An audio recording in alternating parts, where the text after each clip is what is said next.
अस्सलाम वालेकुम नाज़रीन, आप देख रहे हैं T9 उर्दू न्यूज़। पेश खिदमत है ये ब्रेकिंग न्यूज़।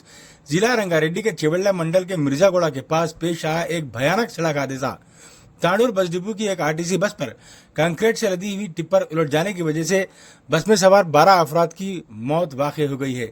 इस बस में जुमला 70 अफराद सवार थे। मुकामी अवाम ने हंगामी तौर पर राहत कारी का काम का आगाज़ किया है और नाशों को बाहर निकालते हुए जख्मियों को दवाखाना पहुंचाया है। मुकामी पुलिस जाए वगैरह पर पहुंच चुकी है। आइए नाज़रीन, डालते हैं इस पर एक नज़र।